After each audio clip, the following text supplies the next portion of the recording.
how do you spend more time doing the things that energize you and less time doing the things that don't energize you?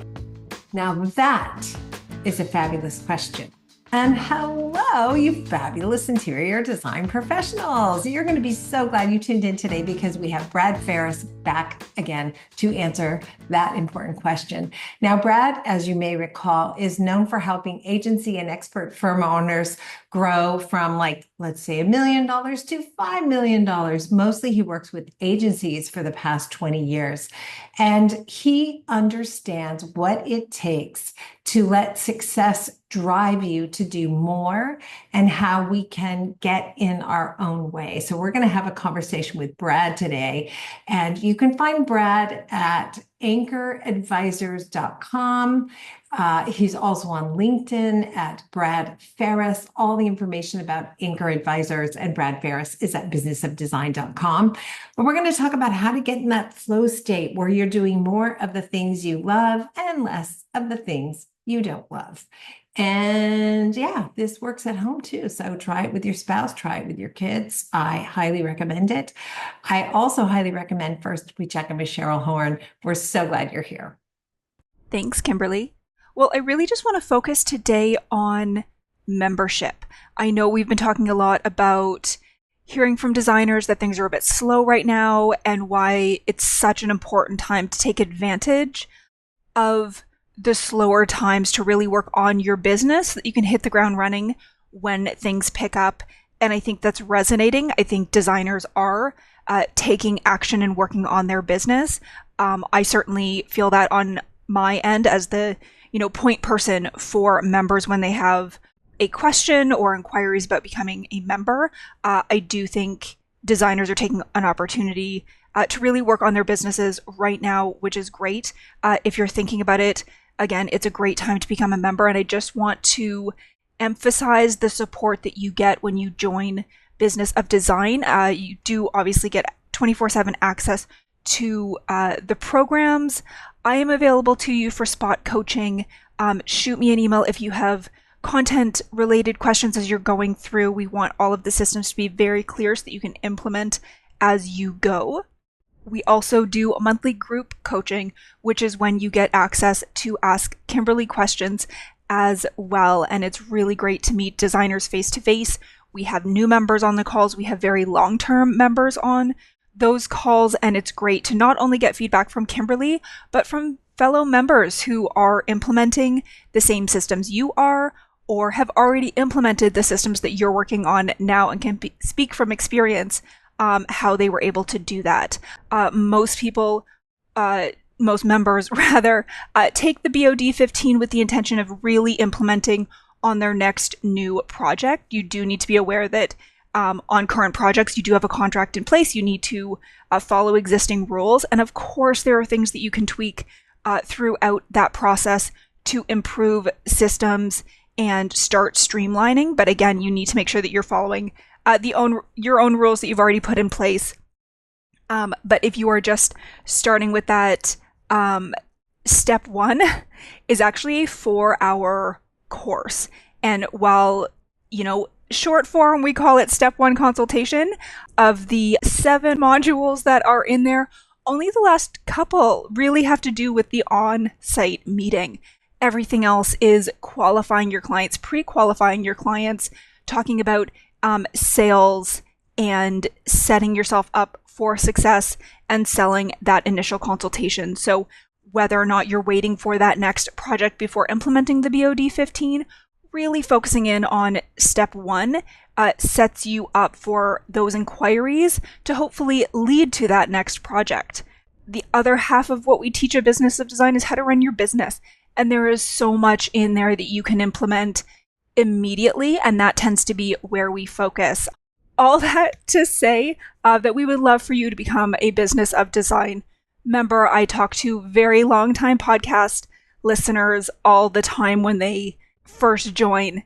And while once upon a time we used to hear all the time that they wish they found Business of Design sooner, our most common, testimonial or review is that they wish they had have joined sooner because they had been listening and aware of Business of Design for so long. So we would love for you to join us. participate in monthly coaching with Kimberly, reach out to me via email for spot coaching in between. I've certainly heard from so many longtime members who do touch base every month, every couple of months, asking a system related question as it applies to a current project and getting a response that, getting that one answer to their question paid for that month's membership, because it almost is like one-on-one coaching that you have constant access to, and we are happy to be that support for you. Your success is our success, and we would love to see you within membership. Reach out to me anytime at Cheryl@businessofdesign.com. Head to businessofdesign.com to sign up at any time, and we are here to support you on your journey. Thank you so much. We had to have Brad back because on the last episode, we ended with something that left me feeling like I wanted to know more about that. And it had to do with being able to assess when you're in your flow state, when you're in a state where things are humming along and life's feeling good. And I took it to heart and I gave it some thought, and I want to know more about that. Can we start there? Absolutely. Let's start there. Hello again. Hi, how are you? I'm good. Where are you at, by the way? I'm in Chicago. Chicago. I love Chicago. Hello, Yeah, Chicago. it's a great design town, honestly. Oh, yeah, for sure. I know. And you also have the American Gothic. I went when the museum, I don't know, this is years ago, reopened. I was so excited to see American Gothic. It's like, 12 by 12. It's the tiniest exactly. I was so stunned. I was shocked. I thought it was going to be the whole room. And I was like, that must be a postcard of it. You got to get up pretty close. God, it's a fantastic painting. I love that painting. It is a great painting. Anyway, welcome, Brad. Talk to us about first of all, what is a flow state? What does that even mean? What are you talking about? So for creative people, we generally went into business to do the creative thing, right? Right. And when we're creating, we're in this place of possibility, of wonder, of imagination, right? And when we're really in it, we're solving problems. We're kind of at the edge of our ability. We can be in this state where it almost seems like time stopped, where you can get into it and you can look up at the clock and it's 5 hours later and you're like, I thought that was 15 minutes. And so it's that feeling of doing great work, and the work is its own reward, and it's such that time doesn't matter anymore. And it's fun. This is typically the thing that we did as kids or even in college that got us started on this career. Yeah, I know exactly what those moments are for me. And I feel like I've whittled my work life down to mostly those moments. Yep. You're right. And no wonder I feel, for the most part, pretty unburdened by my interior design business. But if we turn back the clock a few years, oh, please. Right? No. We, as creative people, we get into this to do the creative stuff, but then running the business kind of takes over our calendars. And so we're having client meetings and we're doing employee reviews and we're looking over the financial statements, and then we're trying to figure out the financing or trying to get paid or trying to figure out where the invoices are for this project, right? Honestly, I have PTSD just thinking about flashbacks to those moments of like trying to get paid. It seems like such a simple thing, like, right? It's been 2 decades since I've had to worry about getting paid. I just don't think about it. Get paid. Right. It just happens. I get paid. Not, because you have systems for making sure that you get paid. And exactly. So you get paid. Yeah, you get paid in advance now because you know that getting paid afterwards is a giant pain in the neck.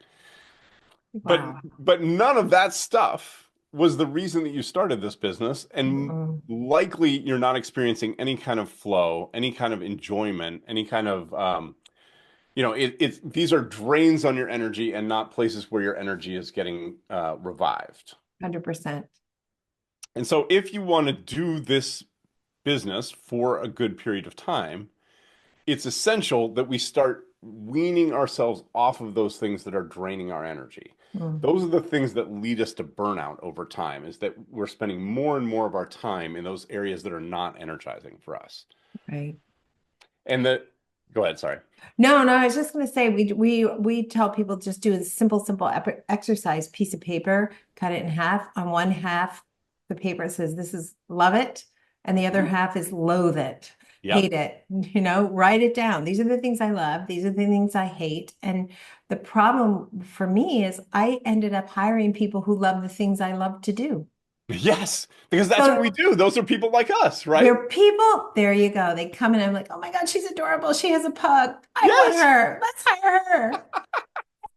Big besties. Yeah, instead of I needed the person who was kind of like nerdy and loved to do the paperwork and it didn't occur to me, right? So love is as simple as that. This is I love this. This I loathe. I don't want to do this anymore. Someone else has got to do this. So two things there. One, I think most people can't imagine that there's someone who loves the administrative stuff. Like because we're in this other place, right? Yeah, yeah. But what I have a bookkeeper. She's worked for me for over a decade. She loves bookkeeping. Loves. Bookkeeping is her flow state. When she can get all the numbers to line up, she does a little happy dance, right? Yeah. It's That's crazy to me. I don't know why she does that. She's a weirdo, but I'm so happy that she's doing my bookkeeping instead of me doing my That's bookkeeping, right. right? That's exact. I picture my bookkeeper like sitting at home in her pajamas and doing my books and drinking coffee all day and like just super happy. Super happy. It's And great. and and so that's something that I think doesn't occur to us at the beginning. And Yeah. one way that I get people to think about this is that actually you doing that stuff is depriving someone else of doing something that would give them joy. Mm, So you're in the gulag pounding salt when someone else could be really enjoying that task. right. And so just like you're the love it, loathe it, what I ask people to do is just as you're going through your week, at the end of every meeting or engagement or whatever you're doing, just jot down on your calendar, did this take energy away from me or did I gain energy in that hour? Right. And so you start to make a list of the things that are draining your energy. And Yeah. then every week you pick one and you get rid of it. And it Right. doesn't take very long before your calendar starts filling up with the things that energize you. Now, what you're going to hear back from this community is, I can't afford to hire someone. And I'm going to Mhm. say, that's insane. Of course you can, because that person's going to be doing a task that is billable. That is, you actually could make money off your a bookkeeper sitting at home doing your books in their pajamas, provided they are doing a task that must be done in order to fulfill on the promise of the project. You can bill for it. So it shouldn't cost you a penny. It should make you money. Every single one of those tasks that you give up should make money for you. The conversation I usually have with clients is how many unfinished proposals are there on your desk that you haven't gotten out the door? Yeah. And it's usually, five, six, seven. So if you weren't doing the bookkeeping and instead you got those proposals out on a timely basis, you would have more business. Mm. I pay my bookkeeper, I don't know what it is. I'm going to say $30 an hour. Yeah. I bill a lot higher than that. She Yep. can do a lot of hours of work if I could bill one extra hour. And Right. so put, when you are in your zone of genius, when you're doing the thing that's giving you energy, that is the thing that's generating economic activity for the business. Right. That other stuff is not generating economic activity. Yeah. 100%. The other thing is, what's interesting is when you make the list of those things that you're doing that steal your energy, some of them just don't need to be done. Like some of them you can just stop doing. And it's surprising when I go over this with clients and they're like, well, we're reviewing the TPS report and I hate the TPS report. I'm like, great. What decisions do you make after you review the TPS report? Never. We don't change anything. I'm like, well, stop. Don't do What's it any. TPS? I'm making it up. It's Oh, whatever it is. okay. All right. It's from the movie Office Space, but But you're right.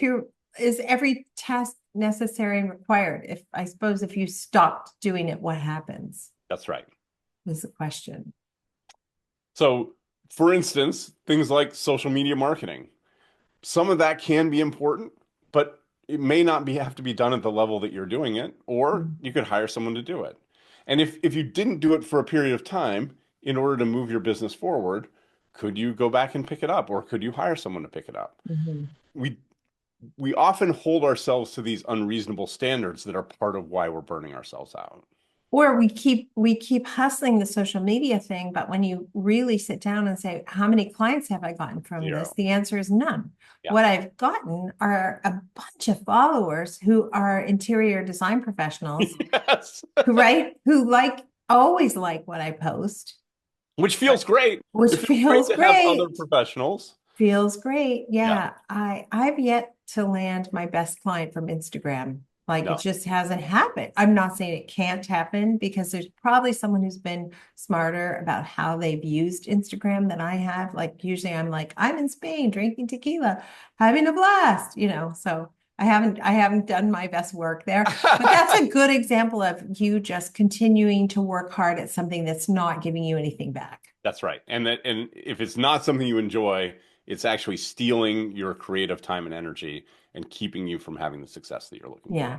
I figured out that you could get very, very good at doing something the wrong way also. You Tell could me really more. perfect, like, just over and over and over again, repeating the same thing and not getting the result you wanted, right? I just kept for many years thinking, if I would just, I'm just going to work smarter. No, that just meant more I hours, more time. I recently someone showed me their pricing spreadsheet, and I was like, "You're doing this the hardest possible way. Like, I don't know who taught you how to do this." And she's like, "Well, I just made this up." I'm like, "Great. Let's get someone who's a professional to show you how to do a pricing spreadsheet, because this is crazy." Right.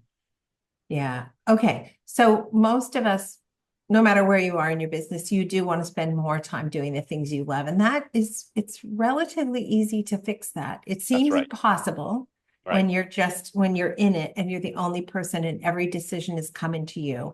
Yeah. But trust me when I say it's possible, and it will feel so good when you get there. There's no question about it.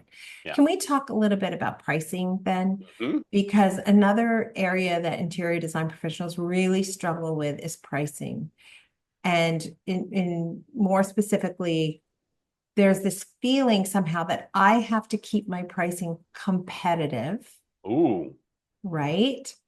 And who am I competing with? Other interior design firms that are broke, Yes. usually, right? They look good on Instagram, but in real life, they're in economy when you're going to High Point Market. They are That's sitting right. in economy. Right. So talk to us about that. So there's a couple sort of fundamentals that I have about pricing. Um, I would rather have fewer clients at a higher margin than more clients at a lower margin. So if I have 20 clients today, and if I double my prices and I end up with 10 clients, I'm making the same amount of money and doing half as much work. That seems like a win to me. I'd say you're making more money. I would agree, but I'm just doing the math Right. simply. Like Yeah, yeah. the Even argument if is it's just, yeah. exactly Okay. right. So generally when people ask me about pricing, I say charge more. And I say it for that reason that you can work less and make more money, but also because when you charge more, you're making a promise that my service is going to make a bigger impact on your life than someone Mm. else who's charging less. And so I'll give you a weird example. In another life, we were we were trying to buy the business First Alert, and they were selling smoke detectors for 777 at Ace Hardware. Mm. And the question was, do you want to protect your family for $7? Or could you charge $20 for a smoke detector and people would feel Wow. better about that higher price smoke detector? Yeah. Price is not always the thing, right? And so if you're going to charge more, what we need is a story that you can tell that helps the buyer to justify paying more. So another great example. You never show up at your friend's house with a bottle of wine and say, "Hey, this wine was $4," Right. right?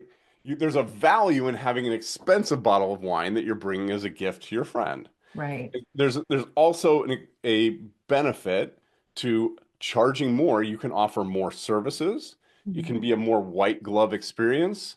You can have more curated offering, more curated clients. And so all of that comes from raising your price. Can you talk, because I know I wanted to bring this up last time. Can you talk about an anchor price? What does it mean to have an anchor price? Yes. Um, so uh, if I walk into a men's store to buy a suit, the first suit that they're going to put on me is going to be the most expensive suit in the store. And it's going to feel great, right? It's going to, because it's an Italian suit. It feels fantastic. I look at the thing and it's $7,000 and I say, I'm not buying this suit. Like, of course not. Yeah. Then they put a $1,200 suit on me. It doesn't feel as great, but it's only $1,200. Now I walked in there to buy a $600 suit, but Right. now I'm feeling good about a $1,200 suit. Yes. And so the anchor price is always starting high when you're quoting your services. You might offer various options, but you start with the highest option because then the middle option feels a lot more reasonable. Does that make sense? 100%.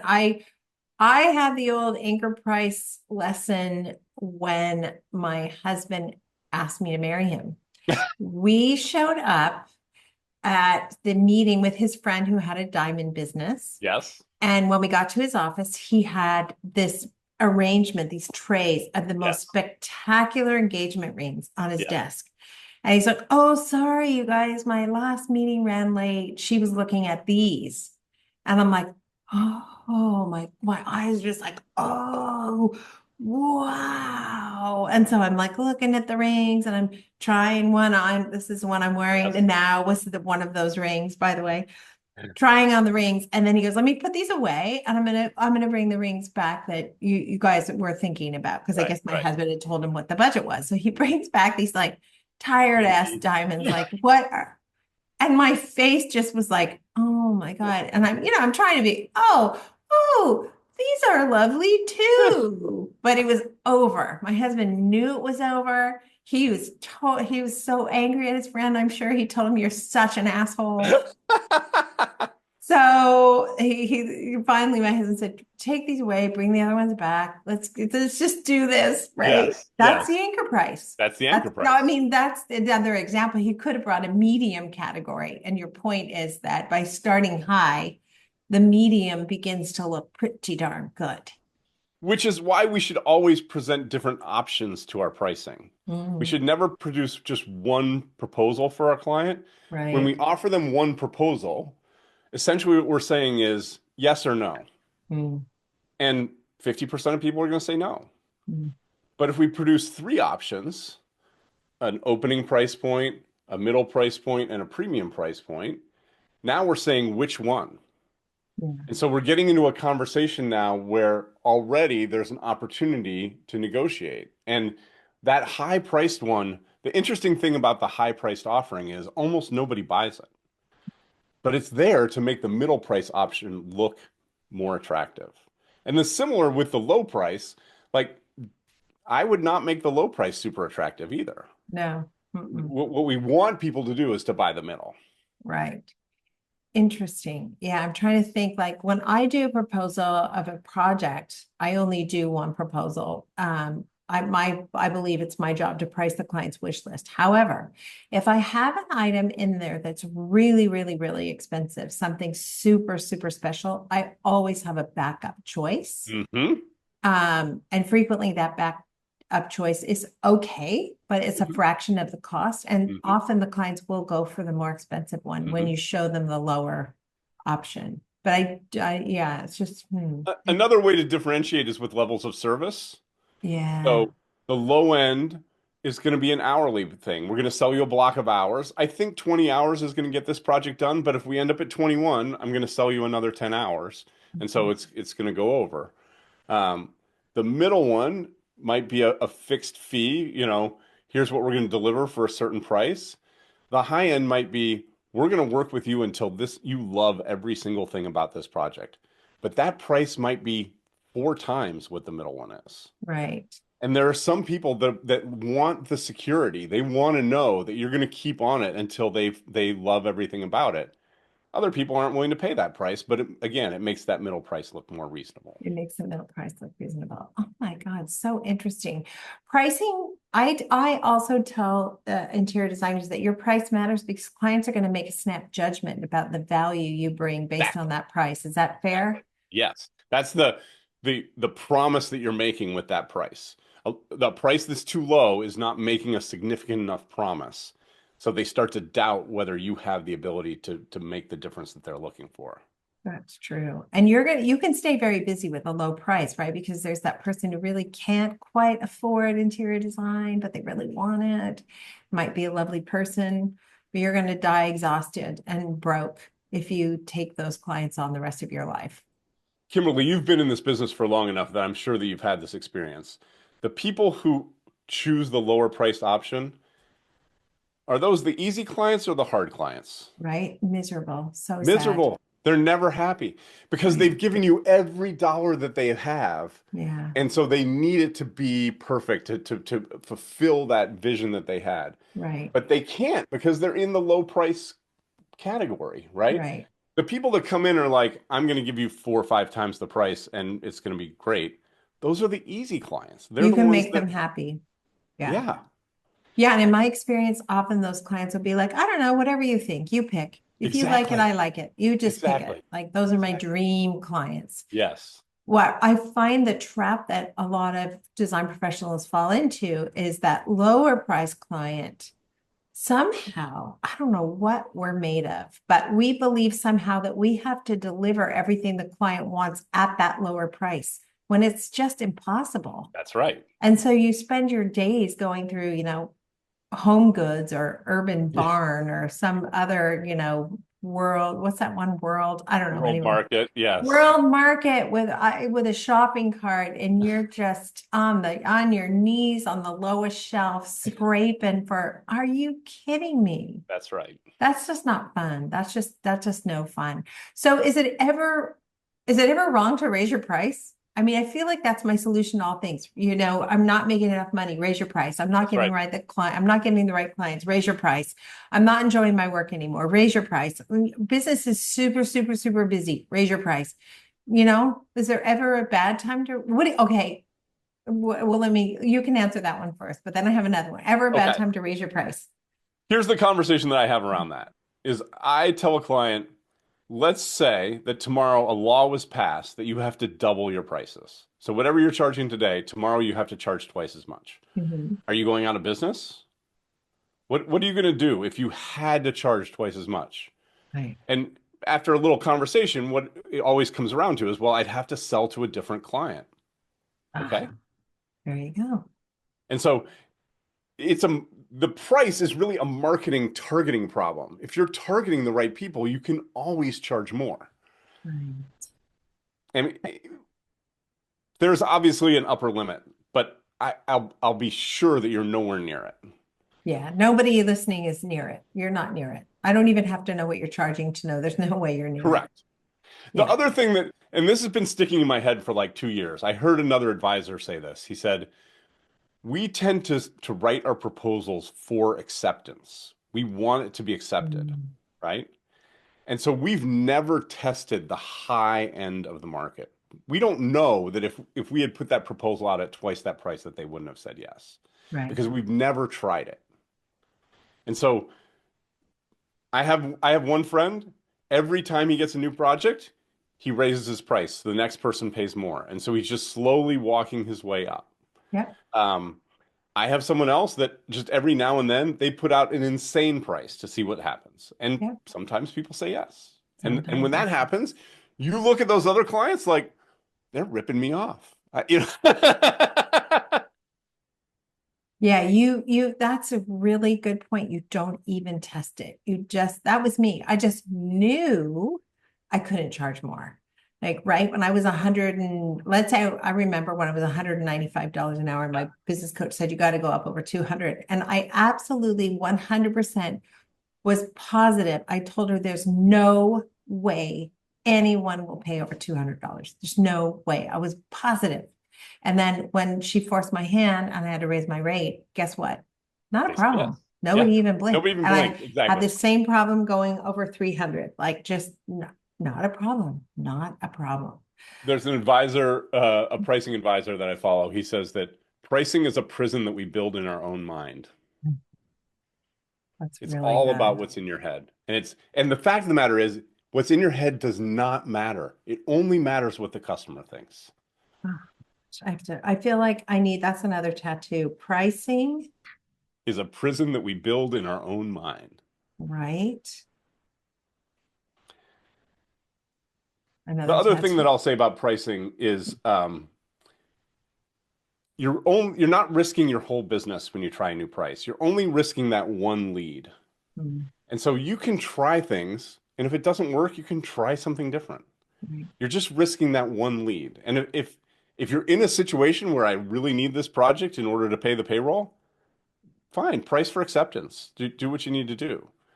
But like you said, if I'm really busy, that's the time to experiment with some really high prices. Because Yeah. if I'm taking more business on when I'm really busy, it needs to have high margins. So let's talk about the converse of that, which is I'm not busy. It's Yep. slow. People are a little freaked out at the moment with tariffs, no tariffs. Yes. Like the political situation's not great. We're hearing from a lot of designers, clients are putting projects on hold. And the very next thing, for whatever reason, for many design professionals to think is maybe I should lower my prices. Is there ever a good reason to do that? Okay, Kimberly, now we're getting into a very deep topic of money mindset. Mhm. When I have buyers that are reluctant or that are concerned about the cost, we need to be willing to have that conversation. When we first started talking, you were really committed to this project, and this was the budget that you put out. And I know that when we talked, it was important for you to have this outcome. Is that still important to you? Mhm. What has changed that's made you feel differently about the price? Well, the economy and tariffs and yeah, I can get that. Mhm. What would make you feel more comfortable about that? Should we do it in two pieces? There are a lot of things that we can play with before we play with price. We can talk about terms. We can talk about financing. We can talk about options. Okay, let's pull that couch out and put a different couch in, right? So there are ways that we can negotiate to get past whatever their money challenges are without it coming out of our hide. Why is it that we're giving up in order to make them feel more comfortable? Yeah, that's just the lever we pull all the time. Well, I don't need to make as much money on this project. It's going to look good on my website. I want the photos, blah, blah, blah. What I am doing right now with clients who are telling me they have concerns, they're worried, is I'm telling them, let's order everything now. The longer you Before the wait, I'm tariffs. telling you that That's awesome. madness is coming. And we now suddenly have a glut of orders we're placing because I said to clients, I don't know what's coming, but I feel like something is. And do you feel like something is? Yeah. All right. We need to fast track everything. So we're moving up your presentation date. I want to get everything ordered by the end of next week. Let's do this. And because I have some clients who I've done projects with before, they're like, okay, we're gonna trust you and we're just gonna get it done. You know what's great So about that is essentially you're lending them your optimism. You yeah. have confidence that this is going to come out well. And when they're in a moment of indecision, you're saying, but I know we can get this done. Let's just do it. And Mm. and you're just lending them your confidence and your optimism, which is fantastic. They need that. That's taking leadership of the client relationship rather than letting the client lead us around by the nose. I love that though. You're lending them your optimism. I'm sure that that's an important feature of every project that you have to, at the moment that they're wavering, whatever it is, I'm not sure about that carpet. Like, oh, Yes. that carpet's spectacular. I've been dreaming about that carpet. I can't wait to see that carpet. I'm going to throw a party and have everybody come over and they're all going to love it. Like, just double down on your optimism. This is something that I think that people misunderstand also because we think of ourselves in the client service business, that the client is always right and those type of things. The client is hiring us because we are offering a service that they don't know how to do. They can't do what we do, right? And so they're looking for us to lead them through. They're looking for us to say, this sofa is totally worth it. Or no, we could substitute that and things would be, it'd be fine. They're looking for us to give them the vision and to show them how it's going to be and to have confidence that they're going to have the experience that they're looking for. And Right. in fact, many times you are creating the vision in their minds as you go, so that then when they sit down in that room, they feel the thing that you told them they were going to feel. Yeah, it's true. It's true. We have so much more power in this relationship sometimes than we think we do, you know. That's right. Brad, you're amazing. Thank you so, so Oh, much. thank I you, hope Kimberly. you'll come back again. For Can I, sure. can I just keep you on speed dial, return Yes, dial? I'll we'll just talk keep anytime. anytime. Wait, I'm not going to let you off the hook though without design intervention. Just any like business advice, general business advice you think could be useful. Since we were just talking about client leadership, one of the conversations that I have with people is about high status and low status behavior, particularly in the sales cycle, but also as you're delivering and leading them through all those points of uncertainty. If you think about like Downton Abbey or some period drama where we have servants and lords, Right? servants tend to scurry around. They move quickly, they talk a lot, they talk quickly. Lords, uh, people of higher status, nothing happens until they get there. They're not worried about missing out on things because things happen when they show up. They move slowly, they talk less. And so when we want to lead the client, if we can take on that persona of being the important person in the room, we're the reason that this conversation is happening, Yeah. and nothing is going to happen without us. That is something that actually reassures clients and makes them believe that we can deliver. If instead we're scurrying around and talking a lot and filling all the spaces, that signals to the client that they need to take the lead. And that makes them uncomfortable. They don't want to be in the lead. Oh my gosh.